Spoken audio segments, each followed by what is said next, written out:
Man finds old buried chain. His gut then tells him to keep pulling. It seemed like a normal day when Mike took out his metal detector to see what he can find. He let his mind wander while he absent-mindedly swept the areas as he walked. Suddenly, the machine started to beep furiously. Jolted back into the moment, Mike could feel the adrenaline pumping through him as his excitement mounted. What had he just found? The answer to that sent him running to call the police. It was a rainy day like any other when Mike headed outside. While pursuing his hobby, he had become accustomed to being outside in all kinds of weather, including gray and rainy weather, so it didn't bother him in the least. He enjoyed swinging his metal detector back and forth as he walked, never knowing what he might find. It was a calming, peaceful experience. This time was no different. That is, until his metal detector started screeching. Everyone gets excited by the idea of finding buried treasure, especially children. There are any number of children's games that involve trying to find something hidden. Who doesn't love playing hide and seek or going on Easter egg hunts? There's a special kind of thrill in finding something hidden after spending so much time trying to find it. This kind of thrill is part of why Mike enjoyed his hobby so much, though he never would have expected what he was about to find. The thrill of finding something that's long been buried under the ground and forgotten. You never know what you might find. This was the situation Mike was about to find himself in on this rainy day. Mike felt his heart start racing as his metal detector started to beep. What had he just found? An old coin? A simple metal can? Not in his wildest dreams would Mike have guessed what he had just stumbled across. Mike had always been somewhat of a history buff. That's why the thought of what he had found on that day is something that excites him to this day. The idea of unearthing something that had been buried for so long was unthinkable. Out of everything that he's ever discovered, this particular discovery will always be his favorite. As a lover of history, Mike never imagined he would ever find such an amazing historical object. Generally, it's not uncommon to find people shopping, reading, playing games, or watching TV in their spare time. Some people have uncommon hobbies such as painting, the theater, or fishing. Mike had an even more unique hobby. Mike is a detectorist. That's the name for people like Mike who like to search for objects with a metal detector. He spends days on the beaches or in fields just looking to see what he might find. Mike doesn't often find anything very big or terribly important. However, the hobby is an addictive one that keeps Mike coming back again and again. Mike searches areas that he thinks have a relatively high chance of success. As much as he has to deal with letdowns and not finding anything, sometimes though he gets lucky, and all his hard work pays off in the end. Nothing else has ever paid off as much as this day would, however. Not many people are willing to brave the elements the way that Mike has to on occasion. Mike is outside in everything from sunshine to rain and snow to pursue his hobby. This is the nature of the hobby. The weather in Pembrokeshire in the United Kingdom, where Mike lives, is often very rainy and wet. This means that much of his time is spent in the cold and while he searches for lost treasures. Not only do detectorists have to brave all kinds of terrain and weather, they also have to deal with a lot of disappointment as they rarely find anything of value. Often they merely find junk or trash. Mike hadn't had much luck in the area. The old pennies that he often dug up were naturally not of much value. However, Mike's luck was about to change, and in a very big way. This would be a day to remember. Mike had a field that he liked to take his metal detector to. He enjoyed searching that field often, but today he would not be able to scour his favorite field, but he didn't know that yet. There had been a steady downpour that week. When Mike reached his favorite field, he was disappointed to discover that it was completely waterlogged. He would need to make a different plan. Mike had to go to a different field and eventually choose a new one at random. He had a strange, inexplicable feeling that today was going to be special. He had no idea that something lay out there in that field just waiting to be found. Mike geared up and headed out into the field. He started his usual search pattern, his metal detector waving back and forth as he trudged through the rain and mud, unaware of what awaited him. As Mike walked through this new field, he was excited to see what the day would hold. He had no idea that this would be his lucky day. Maybe he would find an interesting old coin or something similar. However, this field would not only have made something to offer, But it would be the biggest and most important find Mike had ever made. The field had an ancient secret and decided that today it would reveal what it was hiding. Mike had been waving his detector in a wide arc as usual with no luck. Suddenly he heard the telltale beep start to come from it. Something was nearby. All he had to do now was pinpoint it. He started to walk around and narrow down the location of the object. The beeping wouldn't stop, however. This wasn't making any sense. How could he not be narrowing down the location of this object? Mike was very confused. How was it possible that he couldn't isolate the source? It simply made no sense. After a while, he could only assume that his gear wasn't working properly. That had to be the only solution. Even though his gear wasn't working properly, Mike was determined not to give up. There was something nagging at his thoughts. Something kept urging him to keep on searching. Despite the weather and his faulty equipment, he pushed on. The only other thing that it could mean was that there was something very big underneath him. That seemed highly unlikely, but Mike needed to know the truth. What was going on? His curiosity finally got the better of him, and he wasn't about to give up on what might be the biggest day of his life. Little did he know how right he was. It would be a day he'd never forget. Mike had no choice but to start digging. After all, he couldn't ignore that there was a chance that something incredible beneath the ground. He began to dig in the spot he chose with no idea what to expect.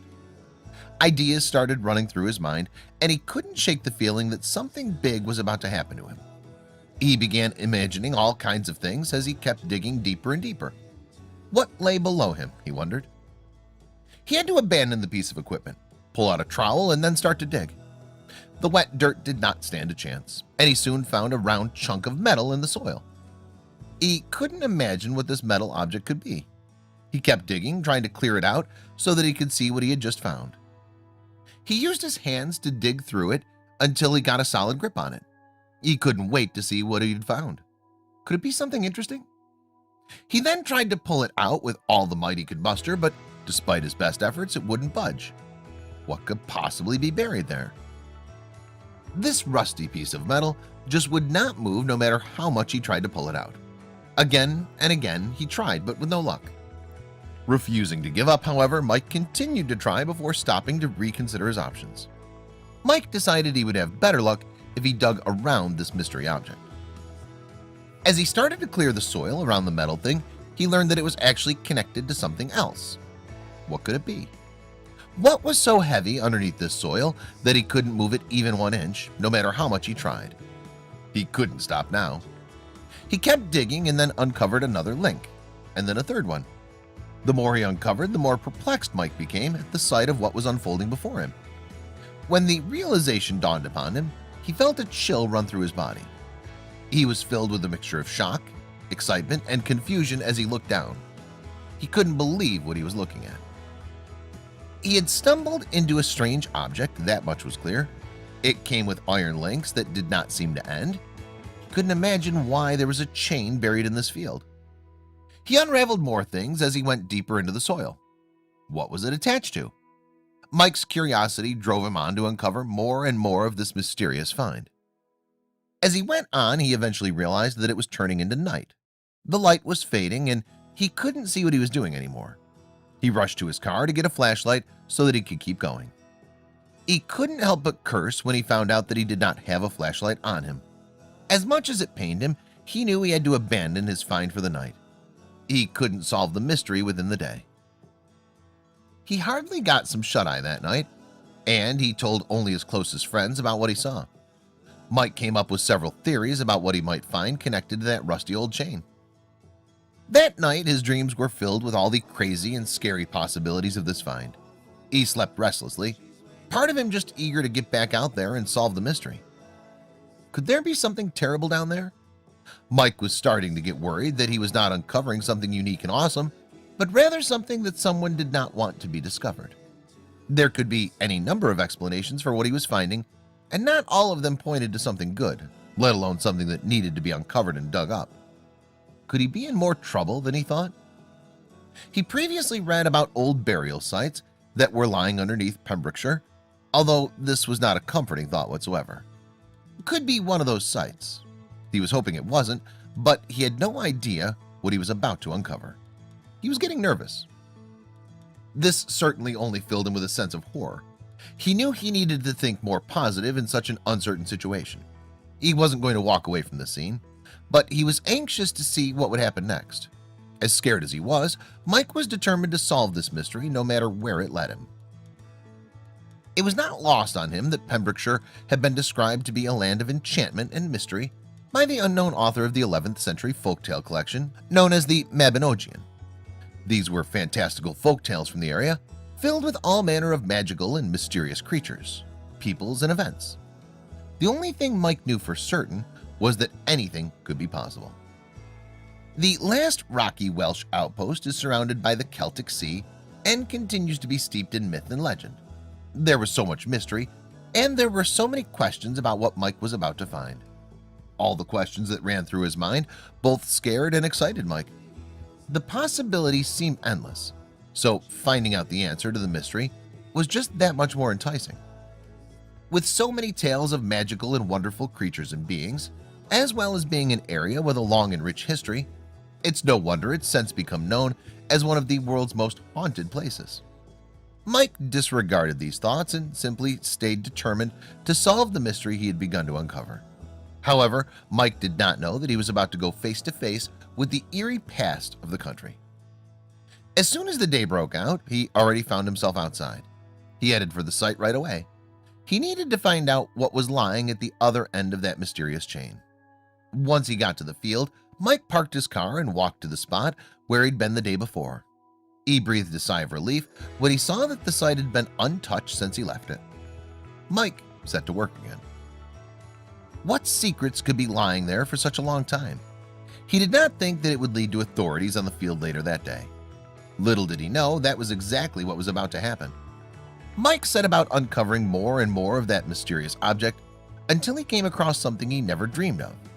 What was about to happen would surprise everyone who was helping out at the scene.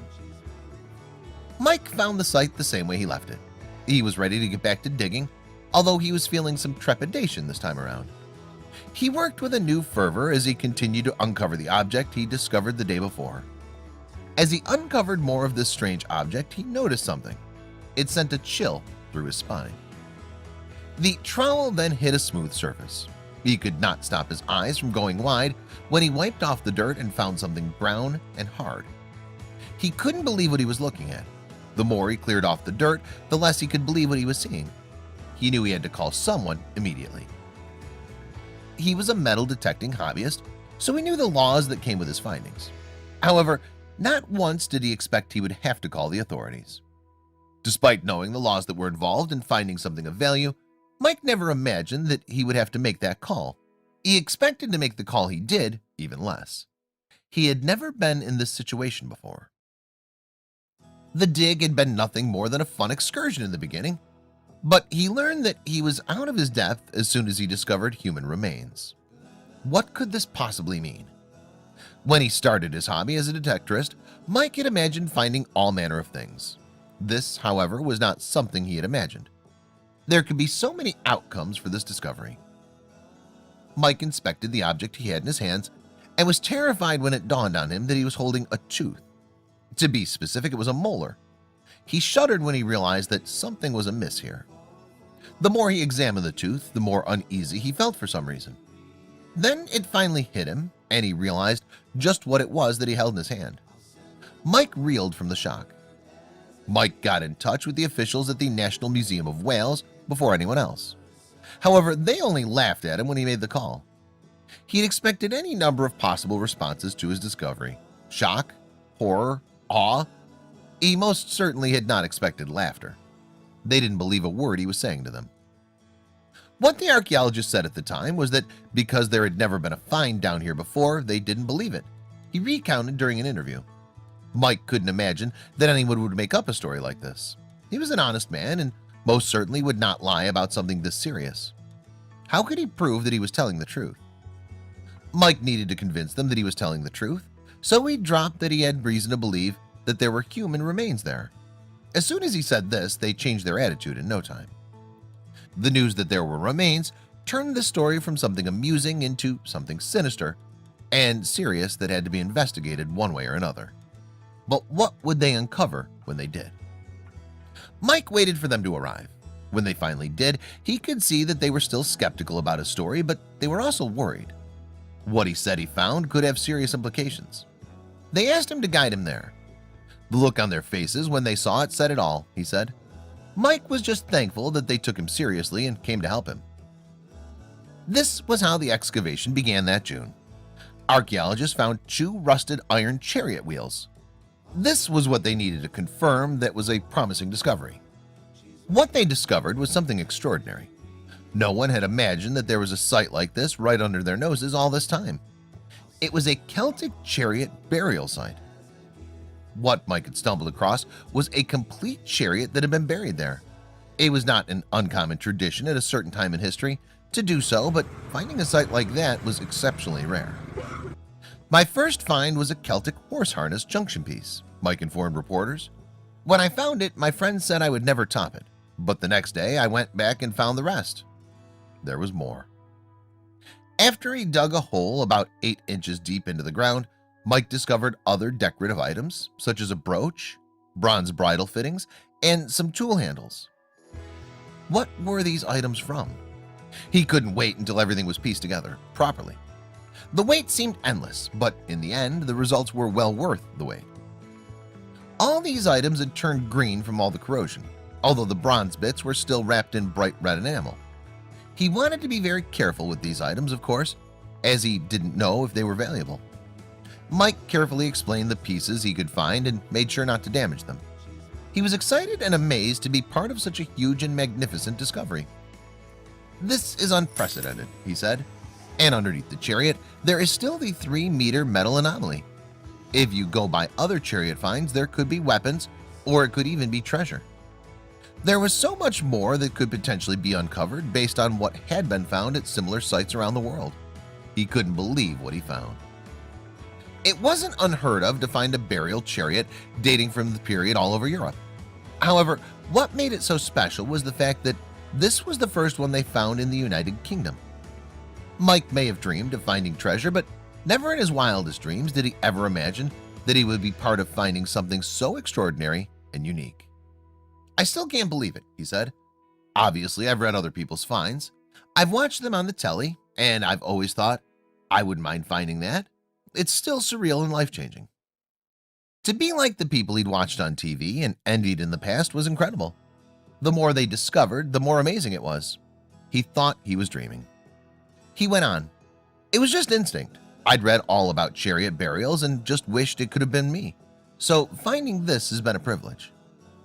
Now that his hobby has led to a major discovery, the location has since come under legal protection. This was done in an attempt to protect the site from all manner of dangers, such as looters. Aside from that, Mike needed to sell the artifacts he got there from the day before the actual excavation under the law. What did he get anyway?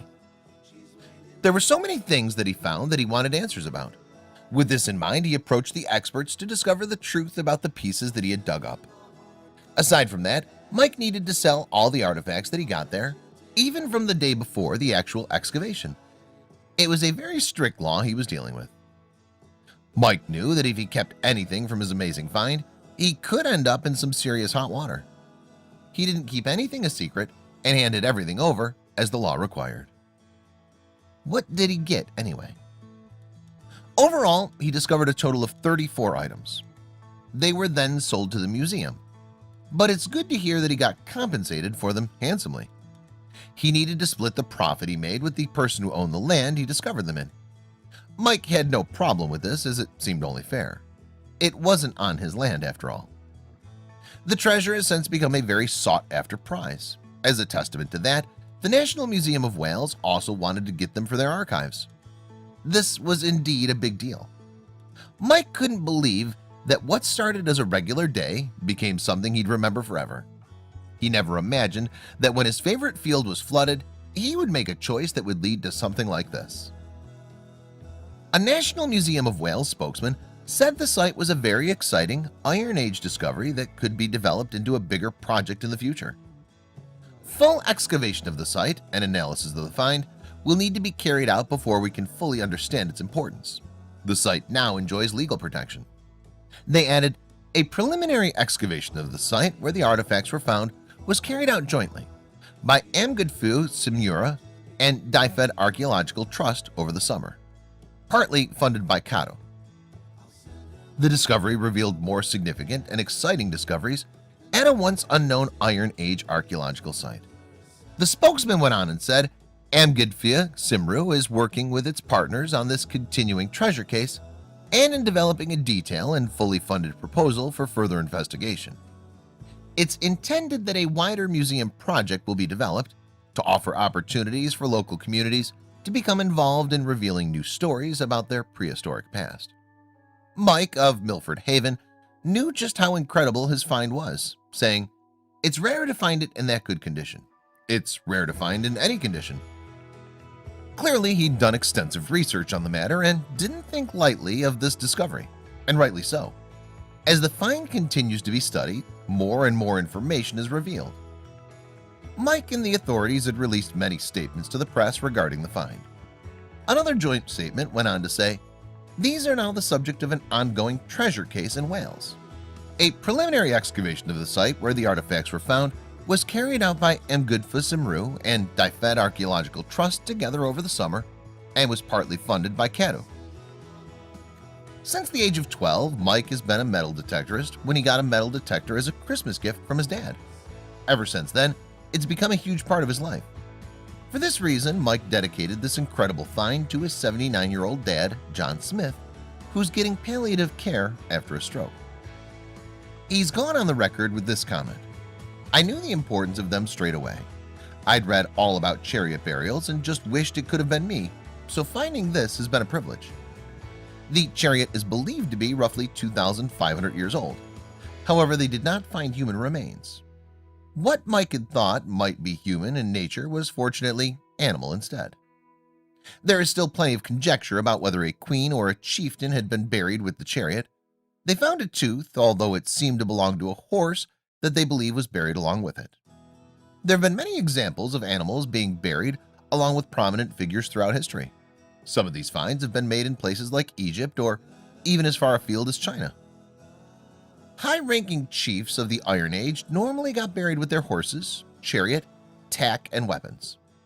During the excavation, they found the tops of a set of chariot wheels. Often the wheels were laid flat, Mike explained.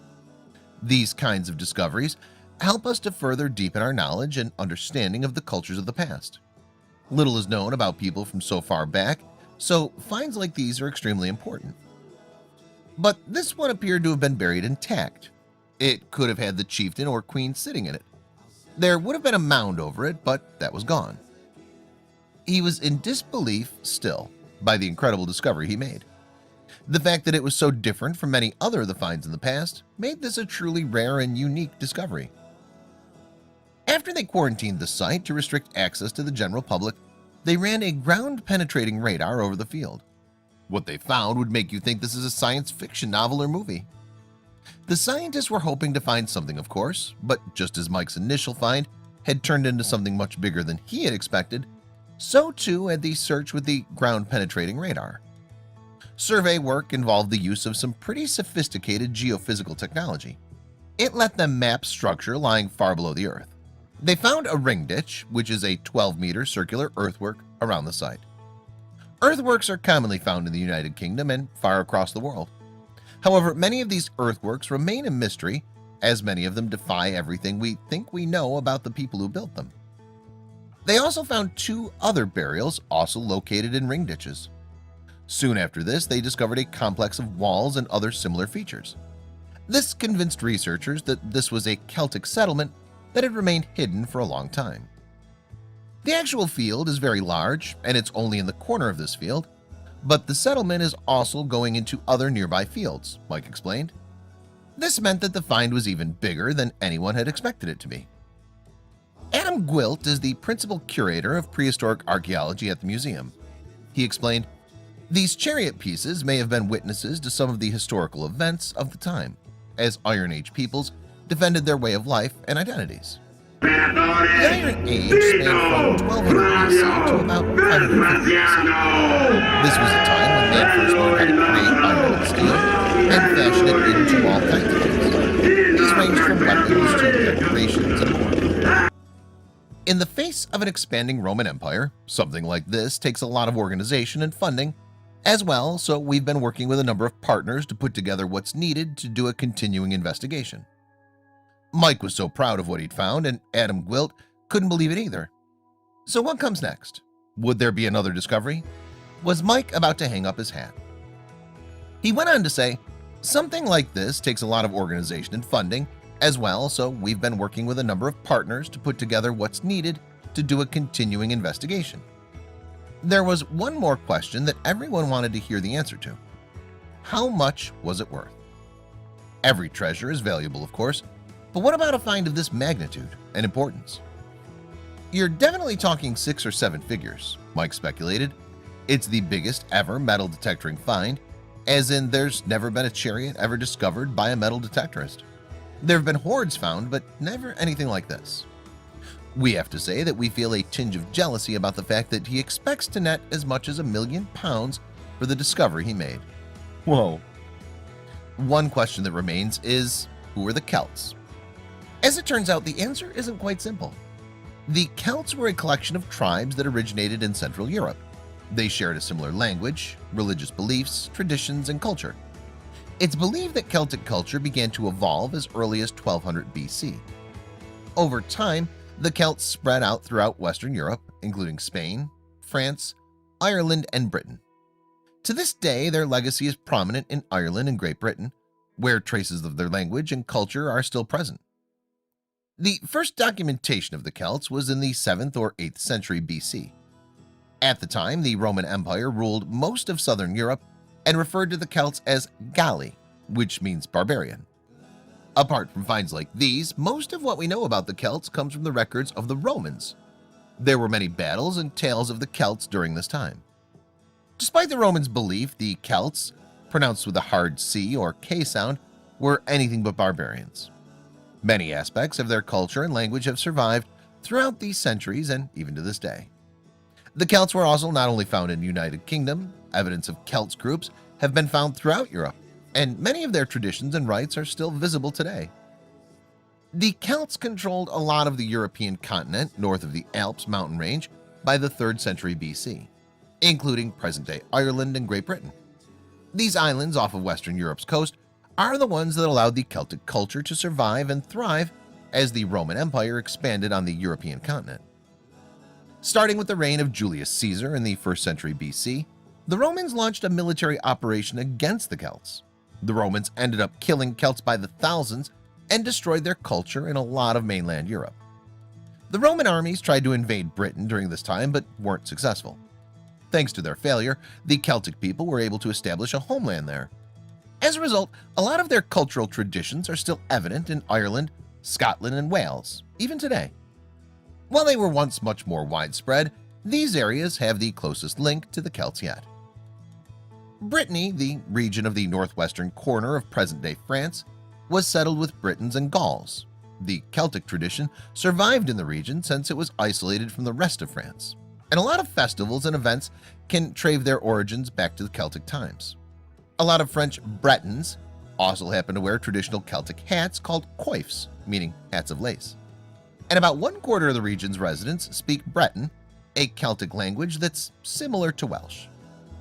Despite the fact that Caesar's invasion of Britain wasn't successful, the Romans eventually had a successful attack against the Britons after Caesar's murder in the 1st century AD. This pushed the Britons on the island west to Wales and Cornwall and north to Scotland. As it turns out, the Romans actually built Hadrian's Wall near what is now the border between England and Scotland in 120 AD. The wall was meant to protect the Roman settlers from the Celts who had fled north. In Wales, named Cymru by the Celts, the native tongue, Welsh, is a Celtic language that's still widely spoken in the region today. In Cornwall, a lot of the residents still speak Cornish, which is similar to Welsh and Breton. To people who do not speak the language, much of it sounds incomprehensible. In Scotland, the Celtic language Scots Gaelic is spoken, although by a minority, and the local affiliate of the BBC, or British Broadcasting Corporation, is known as BBC Alba, the Celtic name for the region. Naturally, the bagpipes, the musical instrument that Scotland is best known for, can also be traced back to its Celtic roots far back into the past. Even though the Anglo-Saxons, who took what is now England from the Romans in the 5th century AD, tried, they weren't able to successfully invade Ireland, meaning that they remained isolated. Because of this, the Celtic tribes were able to settle there, namely the Gaels and the Irish, to survive, and allowed their culture to flourish. That's why there's still such a strong Celtic influence in these areas today. In 432 AD, when Christianity arrived in Ireland with St. Patrick, a lot of Celtic traditions were incorporated into the new religion. In fact, it's said by some historians that one of the main reasons Catholicism was able to take over as the dominant religion on the island after the mass killing of Druids, the religious leader of the Gaels. Many of our common traditions today can actually trace their origins back to the Celts. The modern meaning of these traditions are different, but in some cases, even the original names remain. All the same, even with Christianity's newfound prominence, traces of Celtic culture remain. For instance, Ireland's national symbol, the shamrock, a green three-pronged leaf, represents the Holy Trinity of Catholic tradition: the Father, God, Son, Jesus Christ, and the Holy Spirit. This is just one of the many such examples. Others include things like Halloween, a Yule log, and more. The history of the Celts is a truly fascinating subject. New discoveries are being made regularly about these amazing people. To top it off, the Celtic cross represents the region's unique take on the Catholic cross.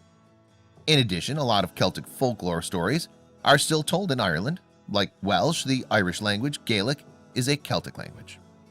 For the most part, Gaelic disappeared in the 19th century when the English colonized Ireland, but the language is still spoken in the western part of the country. A Celtic group of people who occupied part of western Central Europe during the Iron Age was the Gauls. They were fearsome warriors who would cut off the heads of their enemies and hang on to their horses for everyone to see. Some would go as far as attaching the heads off fallen foes to their shields to scare their enemies when they went into battle. Celts had a strong belief that the head was the key to the soul and represented a way to communicate with the afterlife. One historian wrote that Gauls were tall, light-skinned, light hair, and light-eyed. We can only wonder what other fascinating discoveries still await us. Whether it be about the Celts or another civilization, if Mike's story shows us one thing, it's that the Earth still